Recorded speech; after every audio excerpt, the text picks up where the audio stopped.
Also mein Ziel ist es, in jeder deutschen Stadt ein Grünkohlgericht zu essen. Hast du Das gibt es in Österreich nicht.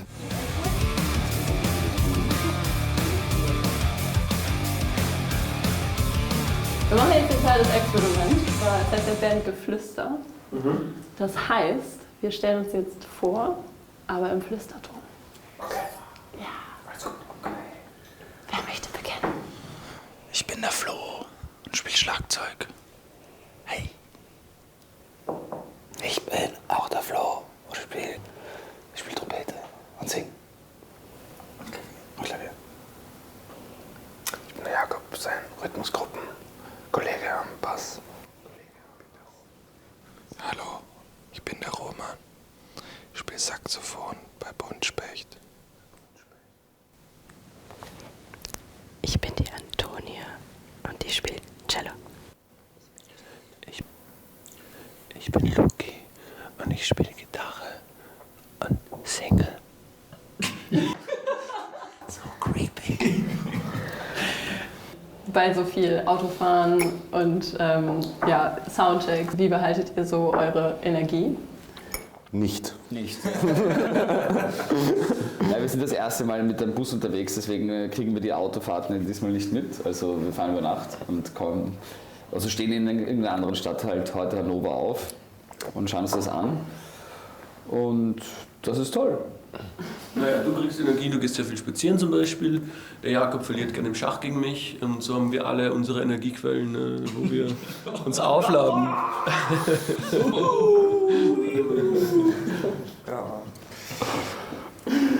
Ich schweige und genieße diese Lüge. Also mein Ziel ist es, in jeder deutschen Stadt ein Grünkohlgericht zu essen. Hast du Das gibt es in Österreich nicht. Es ist, Ein Grünkohlgericht? das ist ja hier ein Ding, gell? Ja. Ja. Ja. Gehen wir morgen Grünkohl essen? Ja.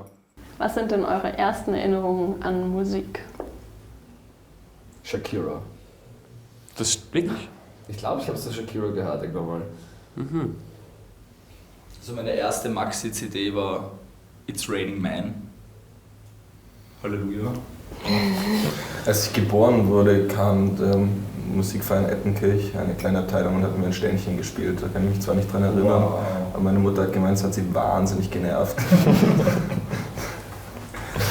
Und ja, und jetzt bist du Saxophonist geworden, also wird schon Impact gehabt haben. Ja, ich habe meine erste CD war Beatles Blue Album Compilation, auf und ab gehört. Selben Atemzug habe ich Mozarts Zauberflöte bekommen, auch auf CD, und die habe ich bis heute nicht gehört, diese CD. Ein, zwei Mal live gesehen, aber nie angehört. Also, Wie war es bei dir? Sehr ähnlich. Meine großen Geschwister haben beide schon Instrumente gespielt, als ich auf die Welt gekommen bin. Und ich bin am Boden unter dem Klavier herumgekrabbelt und dann habe ich Cello gelernt. Ich habe immer ein bisschen gesungen. Und ich wurde eigentlich auch, ich glaube, man musste mich auch zu meinem Glück zwingen. Also meine Mama hat dann irgendwann gesagt, hey, komm, ich kenne einen coolen Gitarrenlehrer, geh mal ein paar Stunden dorthin. Und ich war so, nein. Und dann hat sie ihn einfach mal eingeladen und er stand da und dann war ich halt sofort hooked und war so, wow, cooler Typ. Ja, gut, dann Dankeschön dafür schon mal. Und jetzt kommen wir zum Spiel, wa? Ja. Was wäre Lukas berufliche Laufbahn, wenn er heute keine Musikkarriere hätte? Darüber haben wir letztens geredet. Ein Schafhirte. du darfst nicht reden, ja? Ja, genau. Vielleicht so Bibliothekar oder sowas, oder? So ein schöner Beruf, der aber auch irgendwie so, wo man ein bisschen für sich sein kann oder so. Ich glaube, das lässt sich sehr schwer auflösen. Das ist so, keine Ahnung. Bibliothekar, ich verstehe die Ruhe darin, aber ich habe keine Ahnung, wo sich die Bücher befinden. Diese ganze Ordnung. Hast dein System, das ist ja... Aber ich würde auf jeden Fall was ohne Menschen machen. Die brauche ich auf jeden Fall nicht. Deshalb denke ich mir das. Bäcker, ich glaube, Bäcker. Bäcker? War das etwas, was du irgendwie mal als Man steht Kind... auf, wenn niemand wach ist, und es ist einen warmen Ofen und es ist so dieses gute Geruch von Mehl. Und also mein Mantra ist ja generell, mein Lebensmotto ist ja Brot bis in den Tod, also insofern glaube ich, trifft sich das ganz gut. Hardcore. Über welches Thema kann Flo ohne große Vorbereitung einen Vortrag halten? Architektur. Ja, eindeutig irgendwelche Kirchen aus dem 17. Jahrhundert oder noch. Säulen, wie heißen nochmal diese Ja, Säulen. Es gibt die dorische, minoische, nein, das stimmt ja gar nicht, ionische und korinthische Säule. Okay, wow. Die dorische Säule hat keine Basis. Nein. Ja, sorge. Die ionische Säule hat Voluten oben, das sind diese Schnecken. Und die korinthische Säule hat Palmblätter-Ornamente.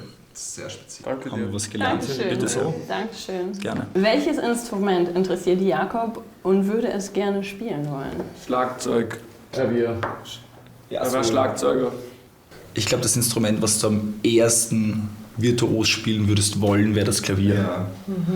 Aber aus einer sehr praktischen Ja, wer will Sicht das halt nicht? einfach, weil es das Beste- was am meisten und das am vielseitigsten einsetzbar ist, glaube ich. Es ist ja auf jeden Fall das Klavier.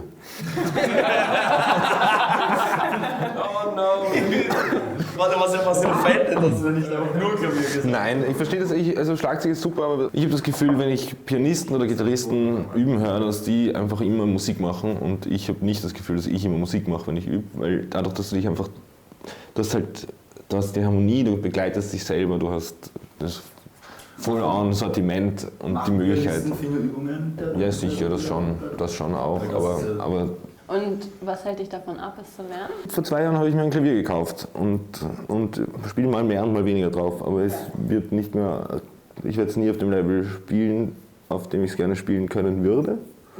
Aber irgendwann, also es wird besser werden im Laufe meines Lebens noch. Welche Entscheidung hat Roman vor einem Jahr getroffen, deren Auswirkungen heute noch sichtbar sind? Er hat eigentlich seit einem Jahr keine Entscheidung mehr getroffen, Ja, kann man sagen. seitdem platschert er so. Das ist immer super. Ja. Roman ist eine herausragende Hobbynase und kann so und so viele Moleküle riechen. Das ist sehr beeindruckend. Ja. Ja, er wird mal Buntspechte Parfüm-Merch rausbringen. Ja. New Fragrance for Fans. Ja, ich denke, ein Berufseinstieg und wahrscheinlich auch ein durch Corona neu entwickeltes Hobby sind wahrscheinlich die größten Veränderungen in den letzten Jahren. Trifft es ganz gut. Was war das für ein Berufseinstieg dann? Ich habe einfach begonnen, noch in der Musikwirtschaft zu arbeiten und quasi mit anderen Projekten, Bands, aber nicht selber als aktiver Musiker, sondern eher im Managementbereich so. Und was war das für ein Hobby? Das Hobby war eben genau die Parfümerie, wo ich einfach während Corona irgendwie nach einer Möglichkeit gesucht habe, neue Sinneseindrücke zu gewinnen, ohne das Haus verlassen zu müssen und mir dann, weil ich auch irgendwie ein bisschen ein Sammler bin, einfach sehr viele kleine Fläschchen mit Molekülen zugelegt habe, die man mischen kann und dann kommen völlig neue Sachen raus, die man vielleicht davor noch nicht gerochen hat. Was glaubt ihr, denken andere Menschen über Antonia, was gar nicht stimmt? Gar nicht stimmt. Was gar nicht stimmt. Dass Antonia total brav ist. Ja. Aber sie ist cheeky as fuck auf jeden Fall. Würde mir jetzt anfangen, spontan. Was sagst du, Toni? Was glauben die Leute von dir? Das war schon sehr gut mit dem Bravsein, ja. Wenn Flo heute Musik konsumiert, worauf achtet er besonders dabei? Also er ist ja schon sehr darauf bedacht, dass er so in seinen Genres bleibt. Ambient Sound, ich glaube, es ist immer gut, wenn ein paar wie sagt man, ein paar Düsenjets im Hintergrund laufen oder eine Schafsherde oder Glocken, Wie viele Bohrmaschinen gleichzeitig verwendet werden? Ja. Ja, finde ich gute Antwort. Ne? Auf jeden Fall weird stuff, I like. Das mit Rhythmen fällt mir selber nicht so auf, aber ja, kann ich, glaube ich, musste ich mal selber darauf achten, was genau das Interessante für mich ist, bei den bestimmten Stilen von Rhythmen oder überhaupt. Ja, du bist schon ein bisschen so ein Breakbeat-Boy. Ja, schon Breakbeat in die Richtung. Schon Ja. ein Also wenn es ein bisschen swingt und Ja. ein bisschen. Ja, und ein bisschen gehackt. Das ist ein bisschen Ja, so wie ich es jetzt meine. genau. Ja, perfekt. Worauf freut ihr euch denn in diesem Jahr jetzt noch? Das ist eigentlich Die Tour wird super geil und dann da jetzt noch komplett durchrocken und alles geben und eine gute Zeit haben.